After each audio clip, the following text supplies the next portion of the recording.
Hallo und herzlich willkommen hier bei Tropic Media TV. Wir haben heute für euch das Thema Tarot 2-Axis Brushless Gimbal für GoPro Hero 3 mit dem aktuellen neuen Frame. Jetzt werden wir erstmal alle Einzelteile vorstellen und später dann montieren. Also seid gespannt! Alle Teile waren gut in Tüten verpackt, allerdings möchte ich uns ein bisschen Zeit ersparen und lasse daher das Auspacken weg. Das Board, die Halterung für die GoPro Hero 3 und der Sensor für die Ausrichtung waren schon komplett zusammengebaut, wie ihr hier seht. Auch das Stromkabel ist bereits angelötet. Zur Befestigung am Frame gibt es 4 selbstschneidende Schrauben mit einem Inbus 1,5. Dieser Inbus ist nicht beigelegt. Die Vorbohrungen befinden sich an den äußeren 4 Kanten des Boards. Als nächstes zeige ich euch das untere große Frame-Teil. Es hat sich ein bisschen was verändert. Das Teil ist nun nicht mehr platt, sondern es ist richtig dreidimensional geformt. An den Kanten hat es auch Verstärkung, so dass es auch eine gute Steifigkeit besitzt. Es wirkt dadurch hochwertiger verarbeitet und macht einen professionelleren Eindruck. Ja, und die Fummelei mit den Stiften, die fällt natürlich auch damit weg und damit auch zusätzliche Fehlerquellen oder Schwachstellen. Das obere kleinere Frameteil ist natürlich genauso hochwertig verarbeitet, weist die gleichen Merkmale auf wie das untere große Frame. Durch diese Form hat man natürlich bei weniger Material die gleiche oder vielleicht sogar eine bessere Festigkeit. Einige von euch werden es vielleicht aus der Automobilindustrie kennen. Ja, man nimmt ein glattes Blech, presst dort eine dreidimensionale Form rein, wie zum Beispiel beim Seitenflügel oder bei einer Motorhaube. Und schon hat es eine gewisse Festigkeit, Steifigkeit. Ja, und es entsteht ein richtiges, hochwertiges Werkstück. Der einzige Unterschied ist hierbei, dass es nicht gepresst ist, sondern gegossen.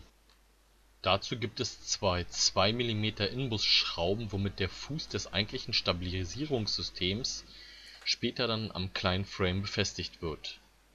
Die 4 kleinen Dämpfer, die wir hier sehen, die sorgen dafür, dass die Vibrationen vom Kopter nicht auf das Stabilisierungssystem übertragen werden.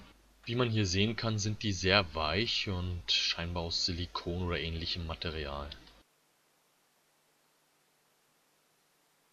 Als nächstes schauen wir uns das eigentliche Stabilisierungssystem an.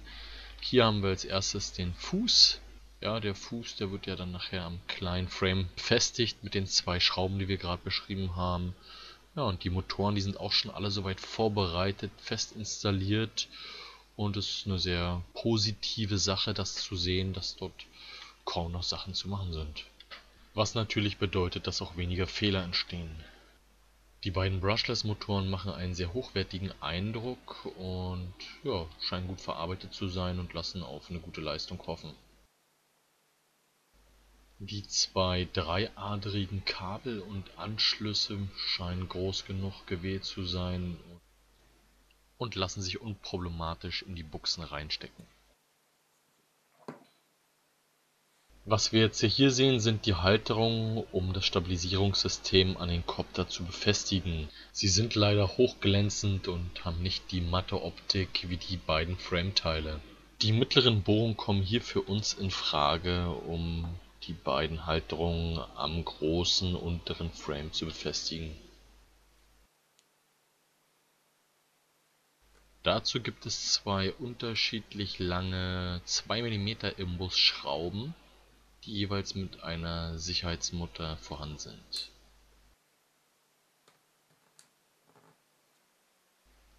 Damit fehlen uns jetzt nur noch 2 Kleinteile. Zum einen ist das eine Unterlegscheibe, die direkt am Brushless Motor zwischen Motor und GoPro Hero 3 Halterung gesetzt wird. Das zweite Teil ist eine kleine Madenschraube, womit dann die Halterung der GoPro Hero 3 am Brushless Motor fixiert wird.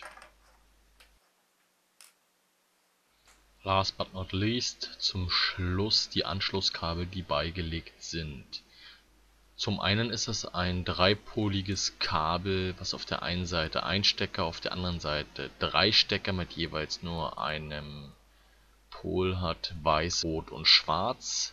Zum anderen ist das ein dreipoliges Kabel, was jeweils auf einer Seite einen Stecker hat.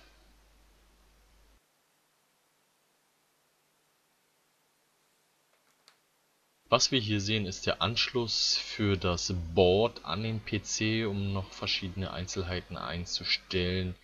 Zusätzlich sollte man sich schon beim Bestellen überlegen, ob man eine FPV-unterstützte Kamera am Kopter fliegen möchte oder nicht. Wenn ja, sollte man sich doch gleich das Bauteil für die GoPro mit dazu bestellen, da es recht günstig zu haben ist. Ich werde hier später nochmal genauer auf das Bauteil eingehen.